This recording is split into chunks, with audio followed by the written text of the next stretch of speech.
So here we are in this tiny little cave, and now you have to exist, survive with the hope that one day you're going to get out, because you don't have a time limit.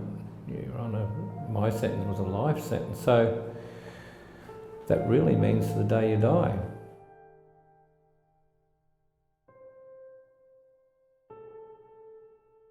His name was Nugent, and we were buying drugs from him. It was only marijuana.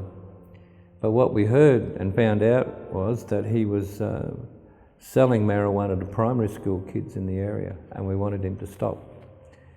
When we went there, my co-accused, we got into an argument, and my co-accused pulled out a rifle, a sawn-off rifle, and was poking him with it, and poked him in the head, and the gun went off.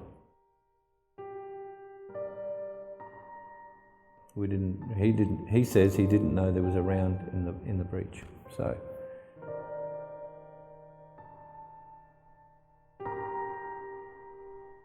So there'd been lots of problems with officers in here, because this place was a matter of survival more than anything else. And we're constantly battling. That doesn't mean all the officers here were bad, but you had three groups. You had the group that just came to work and did their job and left. Then you had the group that would talk to you like a human being and treat you as one. But the bad, you had the really bad. And they would do anything. Was that there was a thing called the Midnight Squad, and they would come in the middle of the night. If you were the target for the night for whatever reason, they'd open the door and rush in. And that's why you never slept with your blanket tucked in, because once they got in, they'd stand on the blanket, and the first thing they'd do would be batting your head. So you never tucked your blanket in, you'd leave it out. As soon as you heard a key in the door, you'd jump out of bed and cover your head, because that's the first thing they'll go for.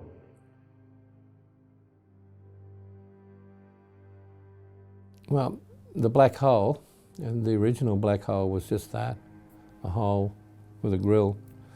If you put your hands out, you couldn't put them out straight because you'd hit walls. No matter what direction, you were stripped of everything before you were put in there. So there's no light, there's no natural light, there's no light, it's just black. So you always used to smuggle in a button. So when they closed the door, turned the lights off, you could flick the button and go and find it. That just kept you sane. I was lucky I didn't have a button, but I did have a stone, so I used that stone.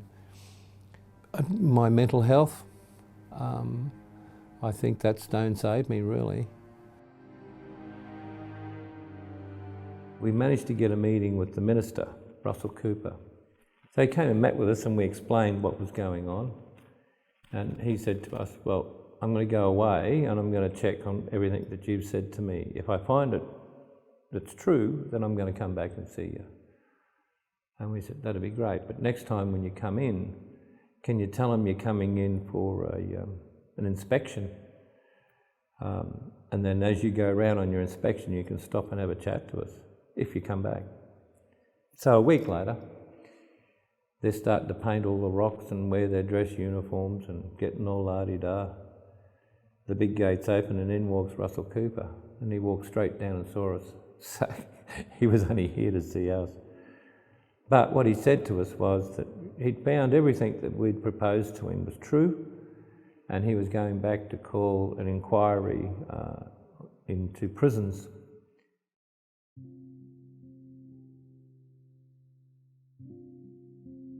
You just got two pieces of paper and you could write a letter. If you wrote a letter, you couldn't have a non-contact visit. You could only say, I love you so many times on a piece of paper. So to fill the piece of paper, they would like to get a drawing of Mickey Mouse for the kids or a bunch of flowers for the wife. And a lot of guys who could read and write and who could draw, and I was one of those, we would draw the pictures on the letters for them to fill that area so the letter looked full. So from that, we got years later, we got an education stroke welfare officer start here. He saw what I was doing and asked me if I'd be interested in doing an arts course or an arts program. I said, yeah. He said, but there's a catch, you'll have to come and work with me. And I did. It was one of the best moves I made.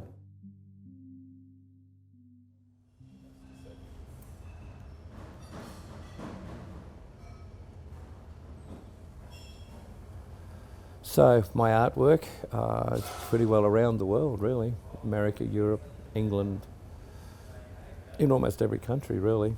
But it's all about commentary, talking about Indigenous lifestyles, talking about oppression, those sorts of things. And people have wanted it, which I'm really happy about.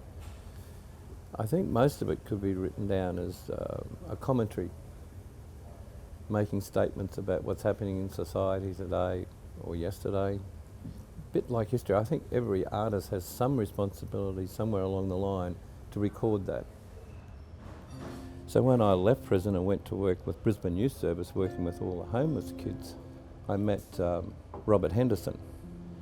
So we kept talking about having a gallery of art somewhere where prisoners' art could be seen and people could appreciate the art that comes out of prison, but also to give other artists their first opportunity at a real gallery.